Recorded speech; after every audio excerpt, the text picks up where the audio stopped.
Hey everybody! So I'm pretty sure we all know the standard metal guitar recording method.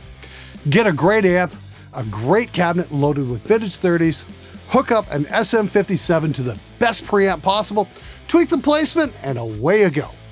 Well, I had my eyes opened up by some of the best recording engineers in the business recently. I had a chance to hang out with Bob Marlette, Cameron Webb, and Ulrich Wild at their studios, and they were kind enough to show me how they record their metal guitars. If you don't know who those guys are, there's a good chance that they have credits on some of your favorite recordings. I gotta give a major shout out to Mr. Warren Hewart over at Produce Like a Pro for setting this all up. Dude, I am seriously in your debt.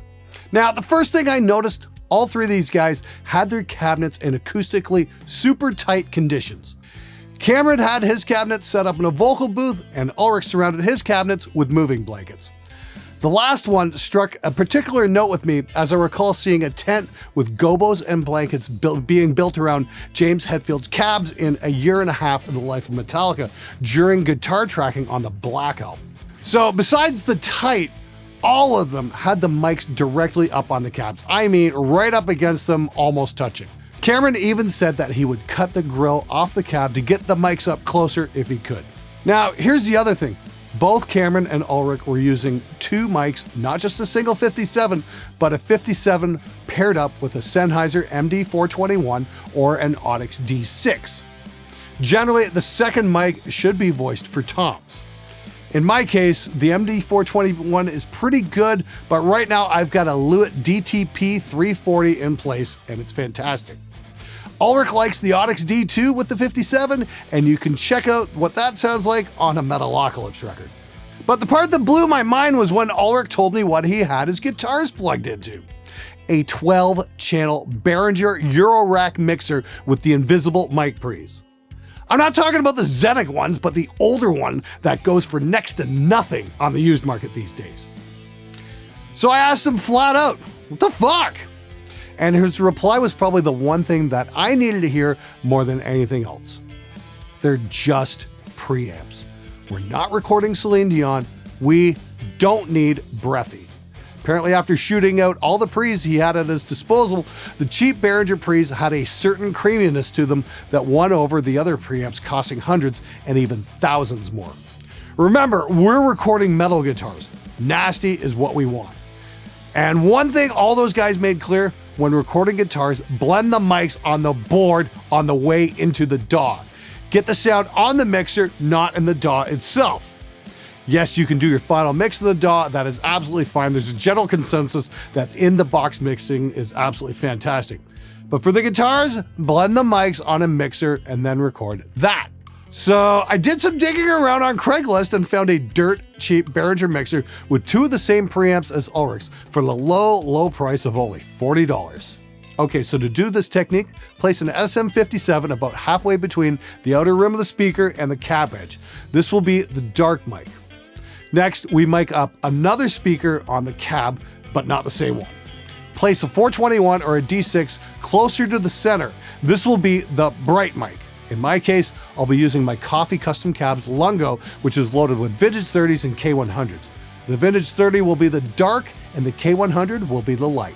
Next, you want to build a tent of packing blankets around your cabinet. We're trying to kill any high frequency room reflections and get the purest sound of the speaker possible. Use mic stands, other guitar cabinets, clothesline, anything you can to hold the blankets up. Remember, you just want to keep them off the mics and slightly away from the cab and just absorb room reflections. If you've got a closet or something like that, you can line it with foam treatment from an Oralex or another manufacturer and get a super tight sound that way. Okay, so we switched angles. Let's go through the whole process. We've got a 57 on channel 1 here. That's our dark mic. And we've got the Lewitt on channel 2. That's our bright mic. And when we combine the two, we get something really cool.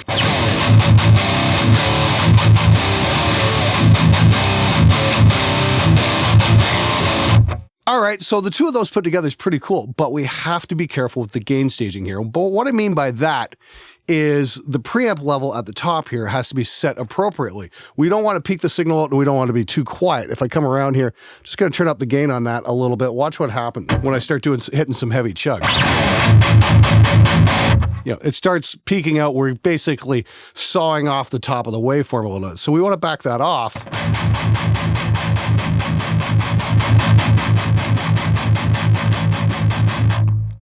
So we get a nice comfortable level. Again, we don't want to be adding more gain really on the channel here. We want to keep that near the 0 level and make up the gain on the output. Again, not going over into the reds. So it's very, very important you get your gain levels right.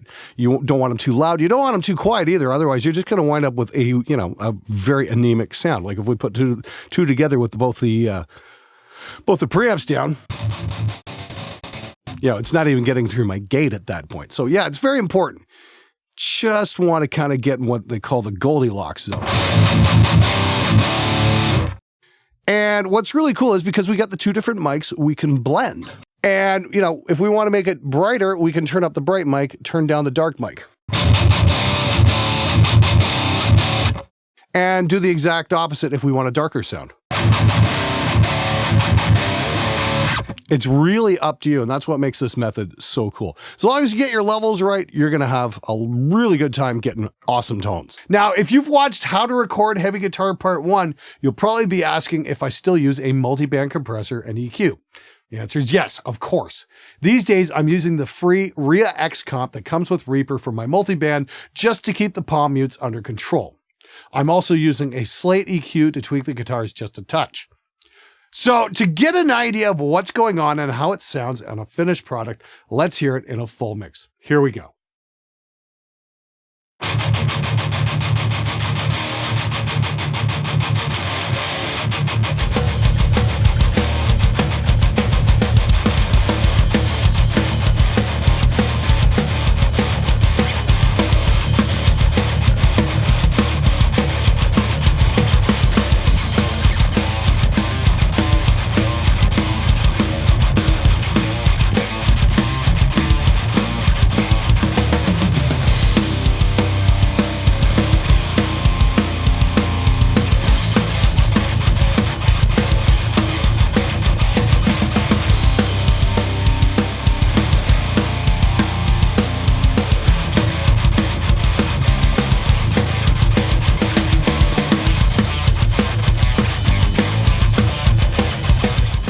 Wow, now that turned out pretty well, didn't it?